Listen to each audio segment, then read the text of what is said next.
Alors j'ai intitulé ça La guerre des ondes. Pourquoi? Parce que sans qu'on s'en rende compte, la planète est maintenant couverte d'ondes électromagnétiques générées par l'homme. Il y en avait déjà avant, bien sûr, mais on ne sait pas du tout ce qui va se passer avec tout ce brouillard dans lequel nous sommes tous plongés maintenant. Et on ne peut pas s'en débarrasser, bien sûr, on ne va pas revenir en arrière. Mais il faut savoir qu'il peut y avoir des conséquences sur notre corps biologique importantes et imprédictibles. Donc il faut se préparer à ça. Et nos recherches s'inscrivent un peu là-dedans. C'est-à-dire qu'on a étudié un certain nombre de maladies chroniques, dont les cancers dont on va parler aujourd'hui, et trouvé qu'effectivement, non seulement il y a ce brouillard, mais il y a une résonance à partir de ce brouillard de molécules d'ADN, de germes notamment, de germes impliqués dans les maladies chroniques. Et cette émission peut être détectée, donc permet des nouvelles méthodes de diagnostic d'une part, et peut-être aussi de traitement. Alors ces maladies chroniques, elles sont bien sûr très nombreuses, elles sont multifactorielles bien sûr, mais elles ont en commun quand même deux facteurs. Un facteur biochimique qui est le stress oxydant, la production de radicaux libres, et d'autre part des infections froides par des agents infectieux. Infection froide, c'est-à-dire sans vraiment critères importants d'inflammation, sans fièvre, mais persistante et causant à la longue des dégâts importants. Alors, ces facteurs sont liés d'une part à la pollution générale, sont transmis par les aliments, l'air, augmentés par la pollution chimique et les radiations, mais aussi par les comportements de l'homme, le tabac, l'alcool. Alors là, bien sûr, il y a déjà la prévention, mais le reste ne suit pas. Et surtout, donc, infection parasitaire, bactérienne, virale. Et c'est l'addition de tous ces facteurs qui va donner ces maladies chroniques. Et aujourd'hui, je le répète, on va surtout se concentrer sur les infections.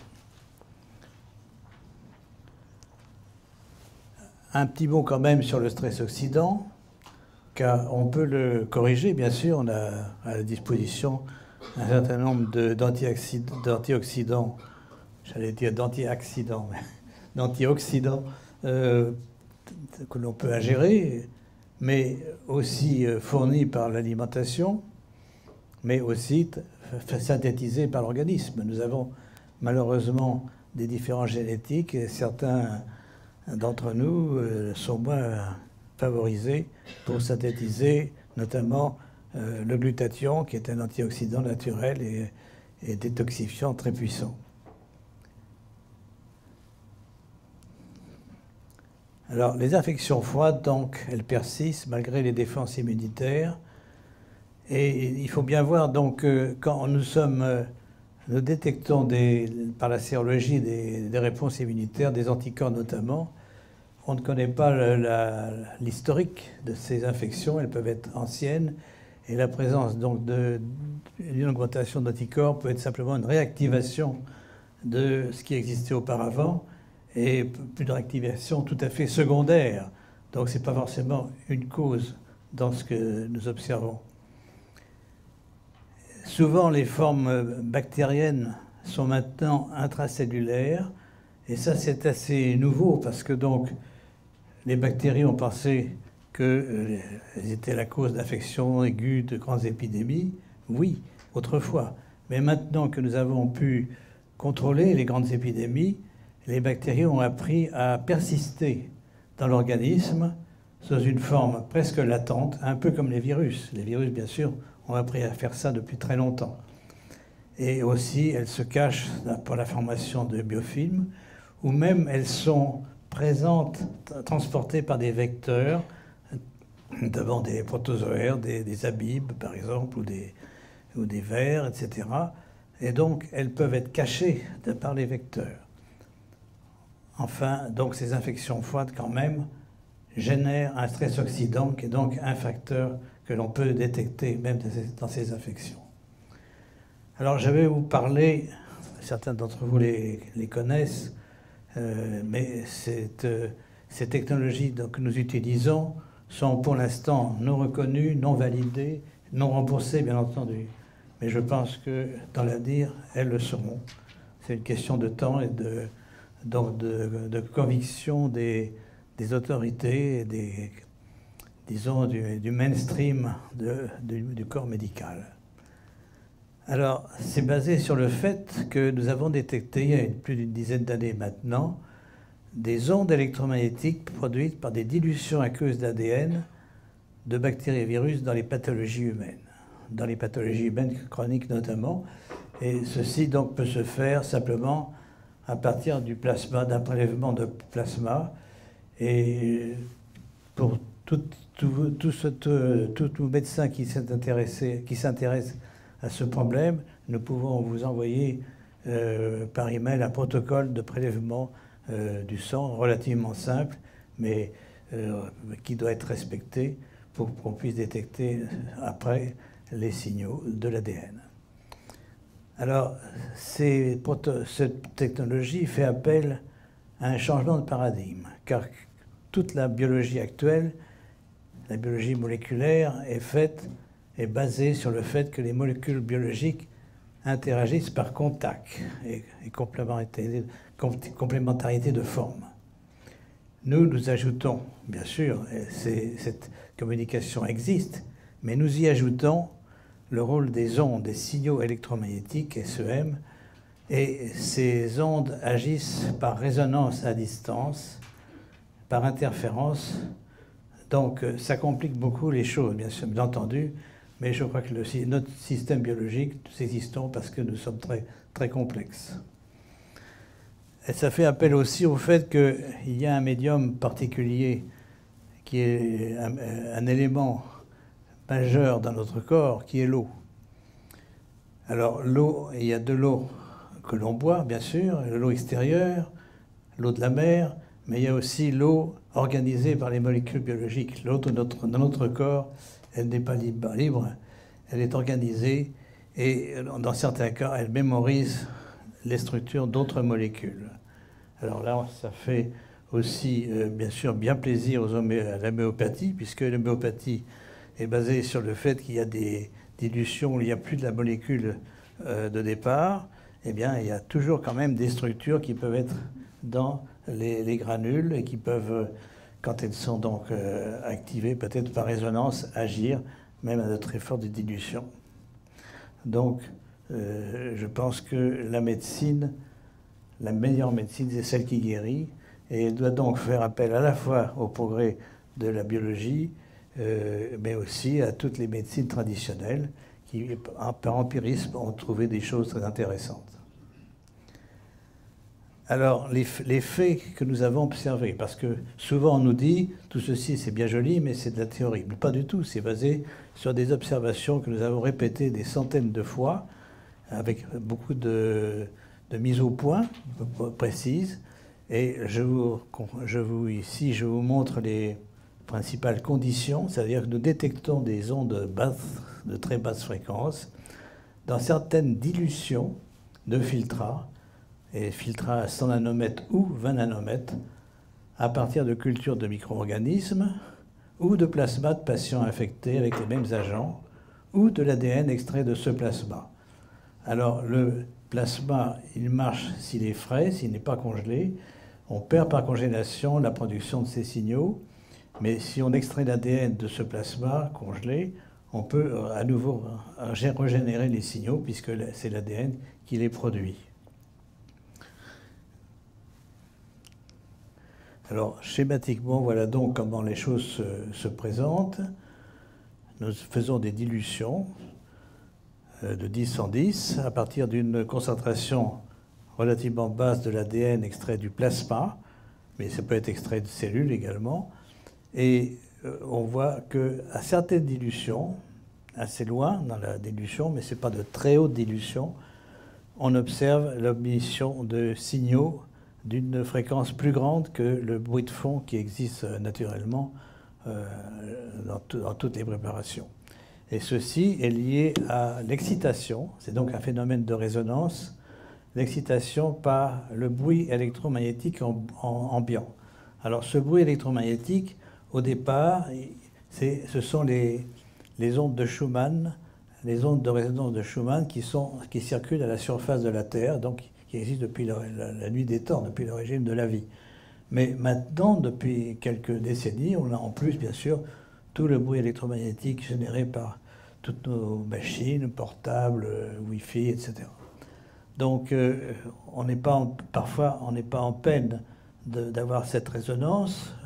Elle existe probablement tout le temps, et notre corps est exposé à ces radiations. Mais pour la mesure, il faut quand même que ce bruit ne soit pas trop élevé. Or, maintenant, il existe des pics de production de ces ondes suivant un contexte assez complexe. Ça dépend un peu du sous-sol, des failles géologiques, plus les courants d'eau souterrains et la pose des antennes de téléphone. Donc vous avez de façon imprédictive parfois des pics de fréquences qui ne permettent pas de faire ces travaux, mais qui probablement aussi ont des effets pathologiques importants. Donc je pense que dans l'avenir, dans le cadre de la prévention, il faudra avoir des petits appareils qui permettront de détecter ces pics de fréquences et essayer de les éviter. C'est pas toujours facile, mais enfin il y a aussi des protections métalliques qui peuvent agir dans ce cas-là. Mais je pense que ceci sera aussi très important du fait que de plus en plus de personnes deviennent électrosensibles, c'est-à-dire qu'elles sont devenues, après un choc initial, extrêmement sensibles aux radiations ambiantes et qu'elles ne tolèrent plus. Et je pense que plus il y aura d'appareillage installé, plus il y aura de production de 3G, 4G, 5G, etc., plus il y aura de personnes qui vont cadrer dans cette pathologie, et ça sera probablement un des thèmes futurs, peut-être, des organisations ici, de parler de comment s'en protéger. Alors, en tout cas, pour nous, actuellement, donc, la plupart des endroits sont quand même utilisables, et nous détectons donc pour certaines dilutions, mais vous voyez que ces dilutions sont quand même assez fortes dans le cas d'ADN bactérien, 10 puissance 8 à 10 puissance 13, et le calcul montre qu'à 10 puissance 13, vous n'avez plus les molécules d'ADN de départ. Donc là, nous faisons donc un peu de l'homéopathie également. Alors, on enregistre, ceci ressemble à un électrocardiogramme, mais ce n'est pas la même échelle de temps, c'est en millisecondes. On enregistre donc des fréquences nouvelles dans ces dilutions, mais aussi une augmentation d'intensité. Donc nous avons deux méthodes pour quantifier, enfin celle-ci est surtout utilisée pour quantifier, c'est-à-dire l'augmentation de l'intensité globale du signal par rapport au bruit de fond. Et si on veut comparer donc les fréquences, vous voyez à gauche le bruit de fond, avec en couleur l'échelle un peu des fréquences, c'est bien surtout des fréquences très basses liées au champ électrique, 50 Hz, au champ du courant électrique. Mais vous voyez qu'à droite, vous avez un shift, un changement vers des fréquences plus élevées qui correspondent à ce qu'on peut enregistrer autour de 1000 à 3000 Hz.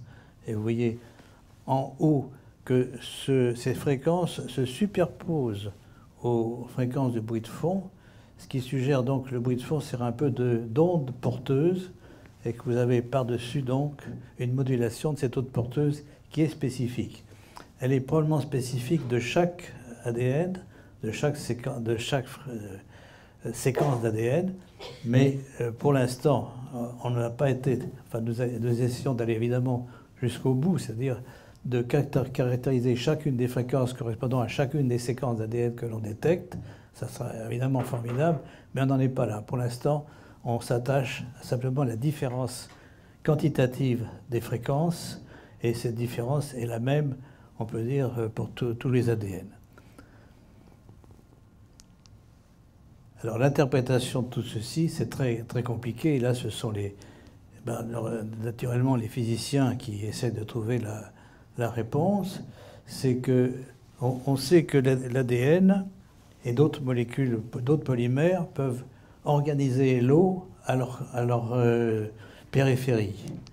Et cette eau, donc, peut générer des structures relativement stables, qui sont comme un cristal liquide, et ces structures ne vibrent pas à faible dilution. C'est pour ça qu'il faut aller dans les dilutions plus fortes pour les voir libres de vibrer et donc pouvoir être détectées sous forme d'un signal.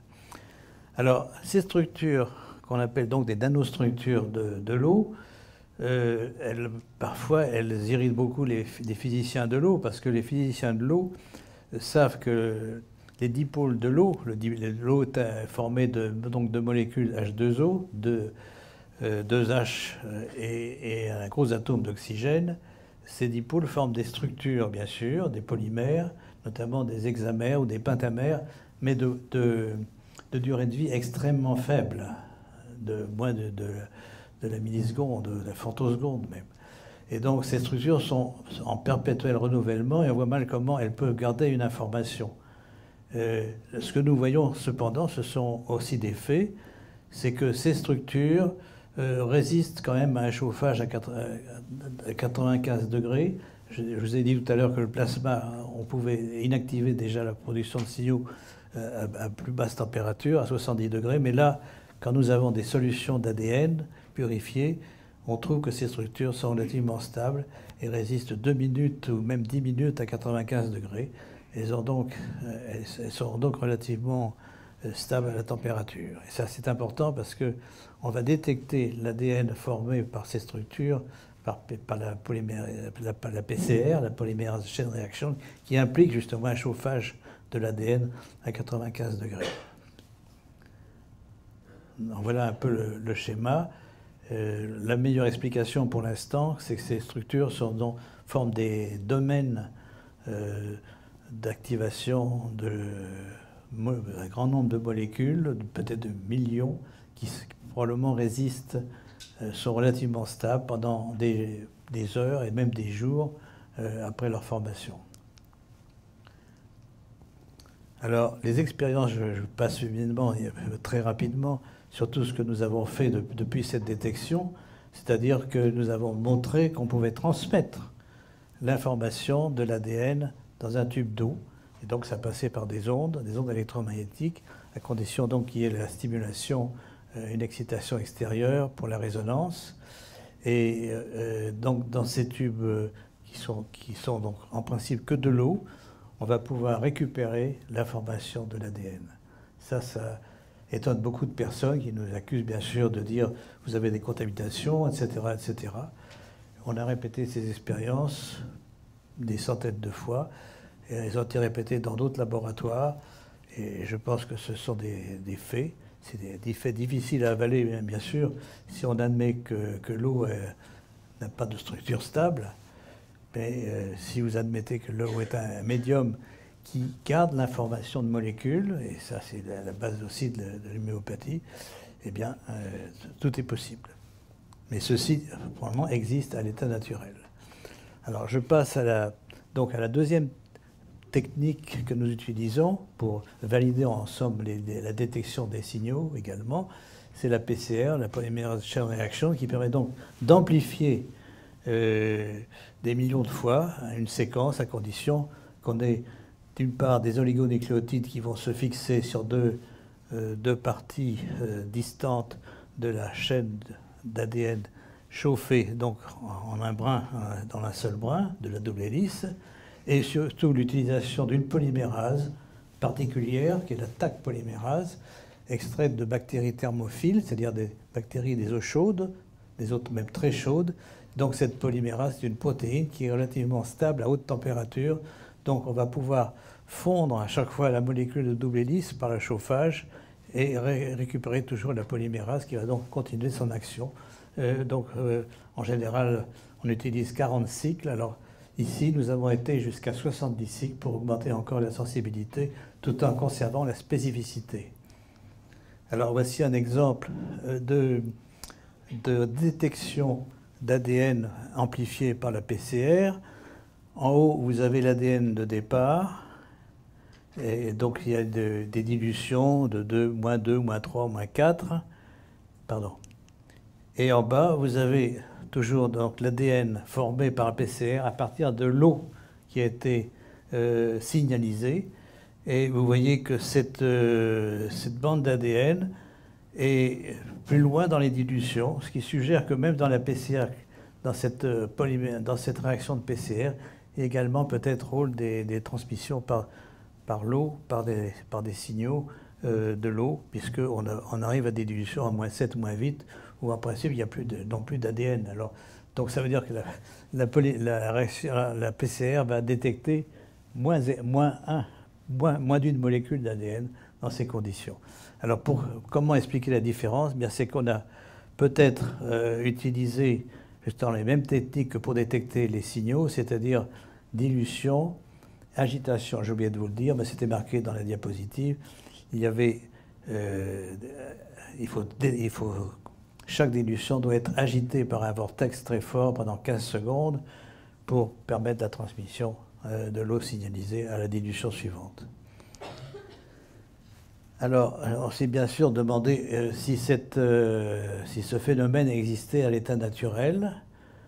C'est possible, et bien sûr, on n'a pas la preuve pour l'instant, mais on peut imaginer, là c'est une hypothèse, donc que l'eau va amplifier par les informations d'ADN qu'elle contient des ADN d'origine pathogène, et cet ADN va pouvoir être à nouveau retranscrit et utilisé par d'autres cellules, des cellules immunitaires par exemple.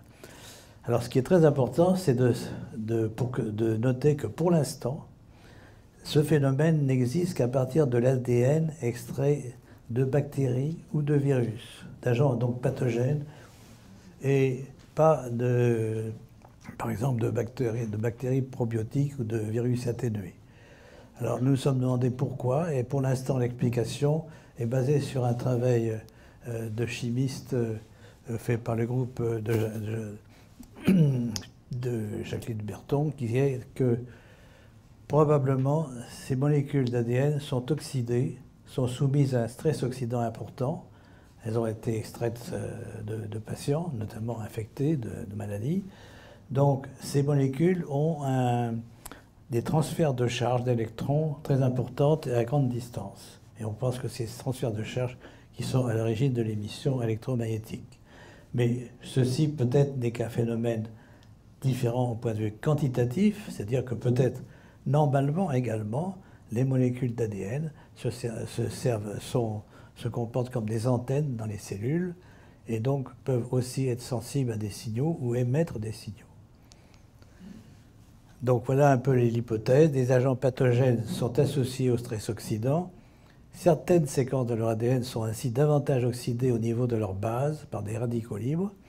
Il en résulte un transfert de charge électrons sur une longue distance, Jacqueline Berton, et l'émission d'un champ électromagnétique. Et finalement, ce que nous détectons, c'est le champ électromagnétique qui est présent donc à partir de ces bactéries ou de ces virus, mais surtout aussi chez les patients. C'est un phénomène que l'on peut donc détecter à partir d'une petite quantité de plasma ou de cellules. Alors ceci, c'est un peu un carton pour vous montrer que la molécule d'ADN se comporte comme une antenne assez fidèle, et à cause des oxydations, à cause de l'oxygène. Alors les applications de cette technologie, elles sont nombreuses, on n'a pas tout épuisé, mais je pense qu'elles peuvent surtout détecter des situations où on ne connaît pas l'agent pathogène, l'agent infectieux. Alors c'est le cas par exemple des opérations à cœur ouvert où les bactéries pathogènes traversent la muqueuse intestinale de façon anormale. C'est le cas bien sûr des transfusions de sang, détection de micro-organismes inconnus. Et je cite un exemple, par exemple, dans la maladie de Lyme, n'est-ce pas? Dans la maladie de Lyme, nous avons une excellente PCR, mais qui détecte seulement quelques-uns des germes transmis par les tiques. Et il y a des cas de maladie de Lyme qui ne sont pas des borrélioses ou des borrélioses liées à des sous-espèces, à des espèces différentes que de Borrelia burgdorferi. Et donc là, on a des cas où vous avez donc des patients qui ont été mordus par des tiques, qui ont tous les symptômes de la maladie de Lyme chronique et qui sont PCR négatifs pour Borrelia et qui sont positifs pour des signaux électromagnétiques. Donc c'est le cas d'autres maladies chroniques également. L'intérêt donc est de détecter des infections latentes, froides, dans des maladies qui ne sont pas connues pour être d'origine infectieuse. Et l'intérêt suivant, c'est de pouvoir appliquer des thérapeutiques basées sur la décroissance des signaux que l'on mesure. Donc thérapeutique par les ondes, peut-être plus tard. C'est-à-dire thérapeutique par les ondes elles-mêmes modifiées. Mais pour l'instant, on peut donc faire une thérapeutique classique antibiotique et voir, je vous en donnerai quelques exemples, voir la décroissance des signaux avec l'amélioration de l'état clinique. Alors voici quelques applications médicales actuelles. Donc vous voyez qu'on a élargi la détection des signaux à des maladies qui ne sont pas connues pour être d'origine infectieuse. La maladie d'Alzheimer, le Parkinson, vous voyez beaucoup de maladies neurodégénératives, la sclérose en plaques, la polyarthrite rhumatoïde, certains cancers, même des maladies cardiovasculaires, les AVC par exemple. Je vais vous montrer simplement une illustration de ceci dans l'autisme, puisqu'il y a un mur de silence pour nier qu'il y a des facteurs organiques dans l'autisme, n'est-ce pas? L'autisme est considéré qu'une maladie purement, même pas une maladie, un handicap psychologique lié à la mère surtout. C'est totalement insuffisant. Je ne dis pas que ces facteurs n'existent pas, mais les facteurs biologiques sont quand même sont très solides, du fait même que si on élimine ces facteurs biologiques, on améliore beaucoup la condition de l'enfant autiste. L'autisme est une maladie curable et non pas absolument inévitable et catastrophique pour l'enfant et les parents. Alors, ce que nous avons trouvé, et nous ne sommes pas les seuls, c'est qu'il y a effectivement un changement dans la flore microbienne, probablement au niveau intestinal d'abord, qui va aller jusqu'au cerveau du fait que les barrières naturelles sont rompues, la barrière de la muqueuse intestinale et aussi la barrière hémato-encéphalique. Alors il faut bien voir que l'autisme est une épidémie à l'heure actuelle qui a une croissance quasi exponentielle. Ça, ce sont des courbes dans les États américains, mais on les trouve aussi en Europe, en Asie, en Afrique, partout. Et donc, elles sont très inquiétantes puisque le nombre d'enfants autistes augmente continuellement et maintenant on est plus qu'à 1 sur 50 aux États-Unis et si on extrapole la courbe, on va jusqu'à un enfant sur 2 dans 20 ans.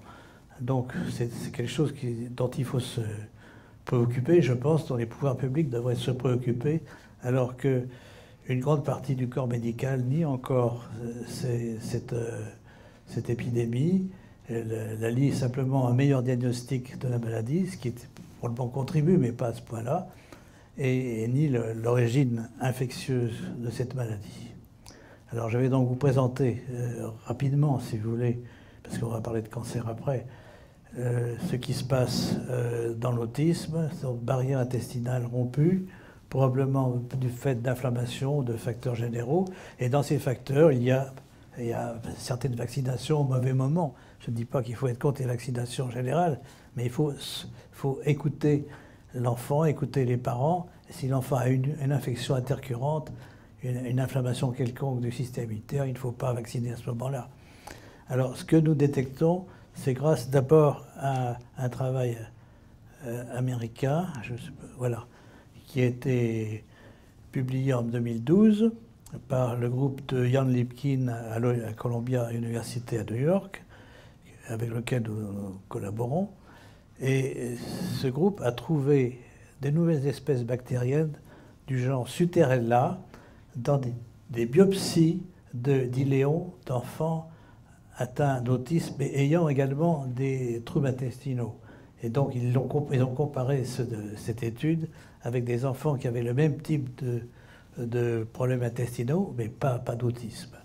Et ils ont trouvé donc une bactérie, Suterella, pour laquelle ils ont défini des amorces pour la PCR, et nous avons donc dérivé notre étude d'abord ou en même temps par la PCR et les signaux sur un certain nombre de patients autistes, d'enfants autistes en France, en Italie et dans d'autres pays européens, et trouver une extrêmement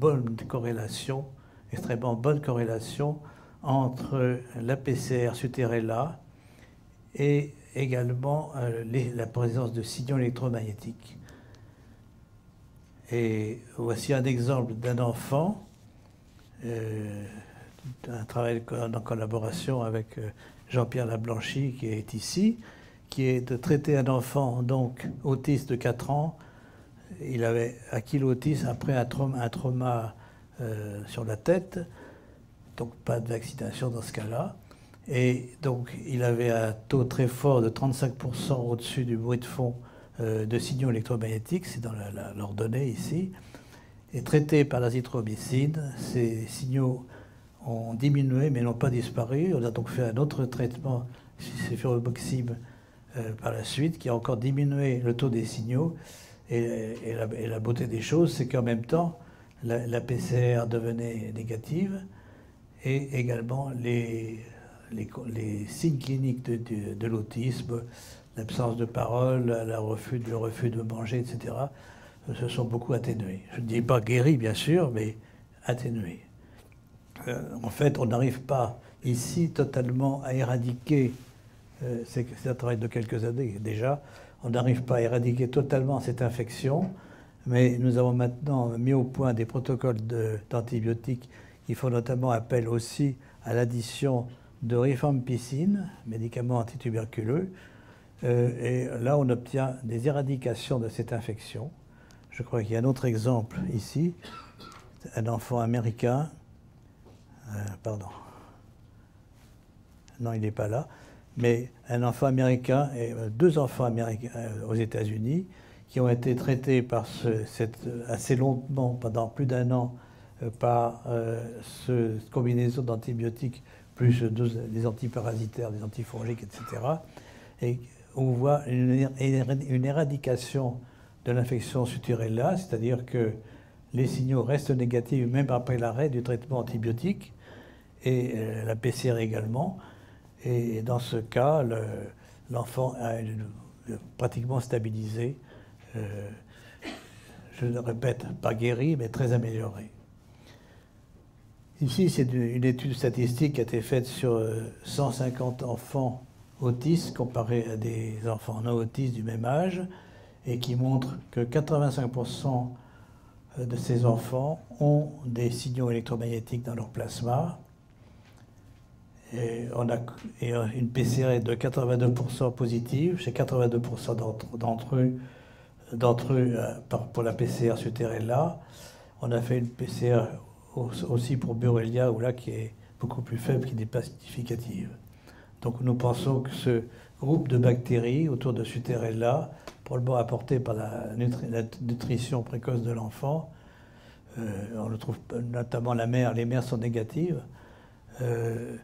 ça joue un rôle important, bien corrélé avec l'autisme. Comparé à un groupe d'enfants non atteints, on trouve simplement des pourcentages très faibles de PCR Suterella et de signaux électromagnétiques. Donc je crois que c'est une bonne démonstration, peu connue et surtout ignorée, n'est-ce pas, par les médias, par un certain nombre de médecins. C'est très important de faire connaître que l'autisme est une maladie, une infection curable, et qu'on peut beaucoup améliorer la condition de ces enfants par des traitements antibiotiques bien supportés, bien améliorés maintenant par le groupe de cliniciens qui nous entourent. Alors maintenant, revenons un petit peu à quelle est la physiopathologie de cette infection, mais qui peut s'appliquer non seulement à l'autisme, mais à beaucoup de maladies neurodégénératives où on détecte des signaux. Il y a au départ à la fois une prédisposition génétique, on ne peut pas la nier, mais des facteurs environnementaux. Et ce qui a augmenté l'incidence de ces maladies, c'est évidemment pas les facteurs génétiques, ce sont les facteurs environnementaux qui ont changé.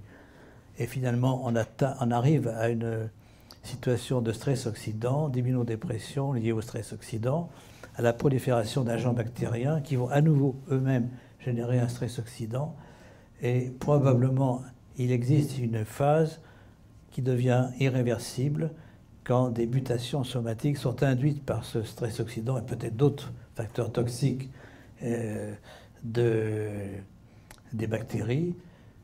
Et à ce moment-là, on a des effets neurologiques que l'on ne peut pas changer. Ce qui veut dire donc qu'il faut traiter ces maladies au début et pas évidemment à la fin si on veut obtenir une réversion assez importante. Alors, dans le cas de l'autisme, il y a donc une deuxième barrière qui a sauté probablement, c'est au niveau hémato-encéphalique. Et là, on sait que les radiations électromagnétiques, même de basse fréquence, peuvent ouvrir cette barrière. Donc on a des additions d'effets complexes, mais qui aboutissent à des situations irréversibles.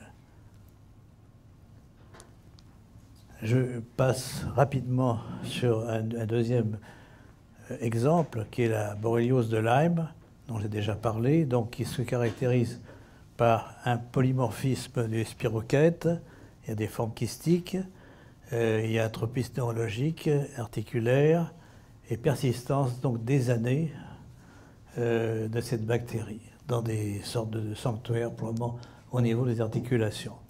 Alors cette bactérie est polymorphe, donc à la fois une forme spirochète, comme le tréponème de la syphilis, et aussi une forme kystique ronde, que vous voyez ici, attachée à côté de la forme spirochète.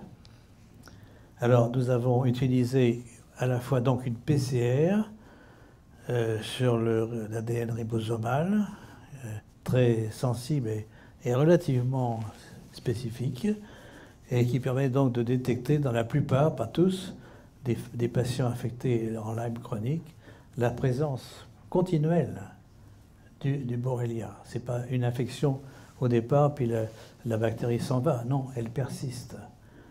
Et on la peut détecter donc par les bandes d'ADN un peu PCR, ici avec 40 cycles, et encore mieux avec 70 cycles également.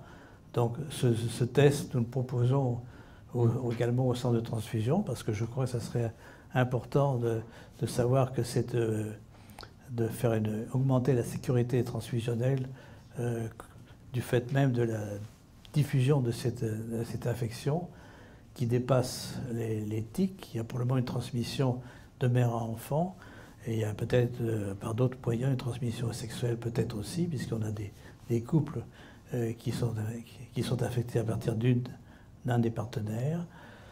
Et là aussi, on a commencé une étude statistique avec François Lallemand à Strasbourg qui montre que 85% des Lyme, c'est le parti bleu, 82%, pardon, des Lyme sont positifs pour Borrelia en PCR et en signaux, et la PCR seule, 64% seulement. Enfin, c'est quelque chose quand même plus important que les PCR qui existent commercialement. Alors, ce qui est intéressant, donc, c'est qu'on peut détecter, grâce à cette PCR et les signaux, la présence de Borrelia 10 ans après la piqûre. Ce sont donc une persistance très longue, un peu comme la paralysie générale de la syphilis, avec à la fois des signes neurologiques et articulaires. Et là aussi, un traitement antibiotique induit une amélioration, mais parfois c'est très difficile d'éradiquer le germe. Alors maintenant, où en sommes-nous pour les autres maladies? Et on voit que beaucoup de maladies infectieuses chroniques, comme non seulement Lyme, mais également le sida, ont la présence de signaux. Et ce qui est très intéressant, c'est que tous les patients sous trithérapie qui suppriment la charge virale dans le plasma ne suppriment pas du tout la production à la fois de signaux et la présence, la détection par PCR de l'ADN du virus. Mais il y a encore une complication, c'est-à-dire qu'il y a également un deuxième facteur bactérien présent dans les globules rouges qui est également, probablement, sert d'activateur de virus. Donc Ceci veut dire qu'il faut trouver d'autres moyens que la trithérapie pour éradiquer cette infection. Nous y travaillons, mais d'autres aussi. Je voudrais surtout souligner que dans d'autres maladies qui ne sont pas connues comme la maladie d'origine infectieuse, comme la maladie d'Alzheimer, on trouve des signaux. Là, on n'a pas encore diagnostiqué quelle bactérie est impliquée. L'arthrite rhumatoïde également, certains cancers, certains AVC, sclérose en plaques également, et même schizophrénie, où on trouve, là on n'a pas beaucoup d'études bien sûr, mais nous trouvons la présence de signaux qui suggèrent qu'il y a un facteur bactérien. J'ai oublié de vous dire qu'on peut différencier l'origine bactérienne ou virale par la taille des structures induites dans l'eau. Ces structures sont plus larges, plus grandes avec l'origine bactérienne, et donc elles passent certains filtres comme 100 nanomètres, mais sont retenues par les filtres de 20 nanomètres, alors que les structures induites par des petits virus ADNA, elles passent également les filtres de 20 nanomètres, sont plus petites. Donc on peut avoir déjà, grâce à ce diagnostic, une idée de l'origine soit virale, soit bactérienne. Je voudrais maintenant parler un peu du cancer, parce que là, vous avez donc vu une application pour les diagnostics et même des suivis thérapeutiques. Mais maintenant, est-ce qu'on peut aller plus loin? Alors, ce que nous nous sommes posé la question, est-ce que l'on peut trouver ce phénomène de traduction des signaux dans des cellules vivantes? Et ce que nous avons trouvé, c'est qu'effectivement, on peut transmettre le signal enregistré sur ordinateur, donc donné par un ADN bactérien. Et là, nous avons choisi Borrelia, l'agent de Lyme. Est-ce qu'on peut avoir une traduction de cet ADN, sans avoir la polymérase, la PCR, etc., directement dans des cellules vivantes? Et la surprise a été que pour l'instant, c'est uniquement les cellules vivantes d'origine tumorale. Donc nous avons d'abord fait un travail in vitro sur des lignées établies d'origine tumorale humaine, et c'est uniquement ces cellules qui vont traduire le signal. Alors il y a donc une première étape, enregistrement du signal donné par Borrelia, le stockage sous forme numérique dans un fichier d'ordinateur, et ensuite transduction. Donc à partir de l'ordinateur, on fait rejouer le signal un certain nombre de fois pendant un certain temps, il faut parfois 5 à 10 jours. Ce signal est amplifié et donné dans une solénoïde qui va donc induire un champ magnétique modulé à son intérieur. Et à l'intérieur, on place un flacon de culture. Donc les cellules vivantes sont placées là, soit verticalement si ce sont des cellules en suspension, soit horizontalement pour des cellules qui sont attachées à la paroi du flacon. Alors 8 à 10 jours passent, parfois 5 jours suffisent, à 37 degrés. Et qu'est-ce qu'on observe après? Eh bien, on mesure d'une part la mortalité cellulaire et d'autre part la présence de signaux et la PCR pour l'ADN. Alors ici, vous avez donc le comptage des cellules vivantes en haut, et après quelques jours, vous avez en bas en rouge.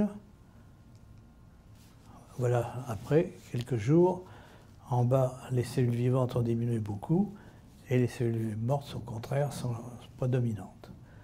Donc nous avons une liste cellulaire induite par l'émission de ce signal, et on a fait beaucoup de contrôles pour voir que ce n'est pas uniquement des fréquences qui sont à l'origine de ça. Il y a beaucoup de travaux dans le passé, et même encore actuellement, qui montrent que le traitement des cellules cancéreuses par certaines fréquences, certaines basses fréquences, peuvent aussi induire une régression.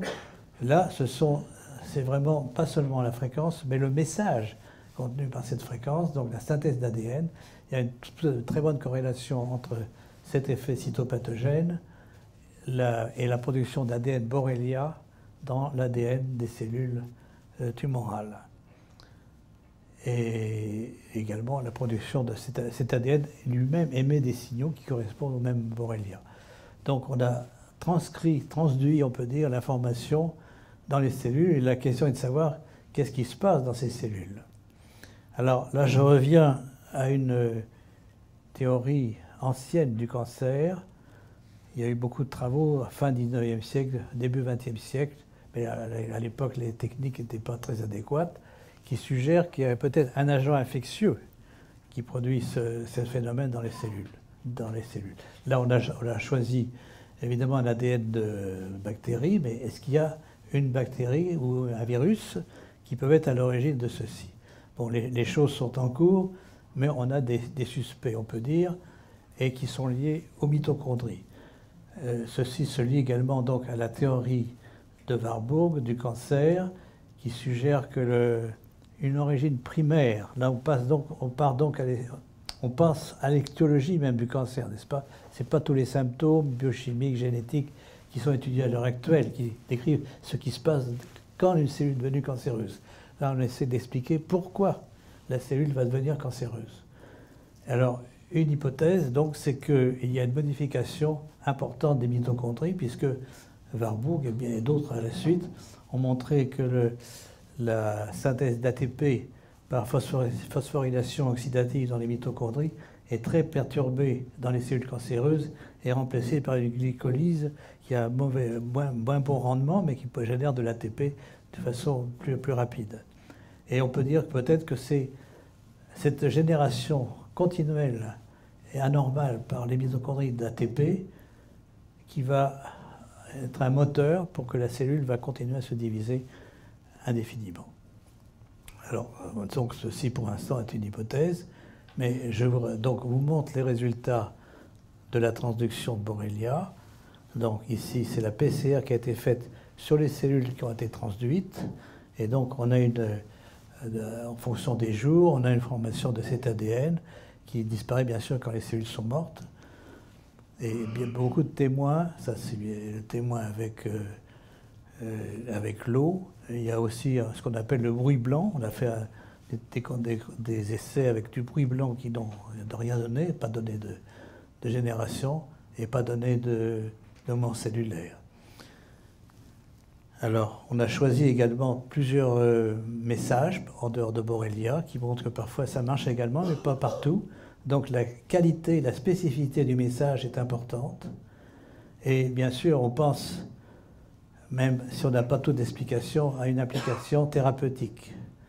Alors ceci est en cours sur des souris porteuses de tumeurs humaines. Et on essaye de voir donc si une irradiation de ces souris leur donnant le même message va induire aussi une régression de la tumeur greffée chez la souris.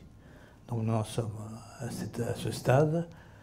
Et simplement, je termine en vous disant que tout ceci est un travail d'équipe avec donc des collaborateurs très compétents et également des physiciens, et notamment des physiciens italiens. Et je dois signer le nom de Del Giudice qui est décédé et celui de Giuseppe Vitiello. Et nous avons donc publié plusieurs articles, et le dernier est celui-là, en hommage à Del Giudice, et qui résume la situation où on en était en 2014, en 2015. Voilà. Et remercier bien sûr tous ses collaborateurs, les membres de la Fondation mondiale du sida et les membres de Chronimed, dont plusieurs membres sont ici. Merci beaucoup.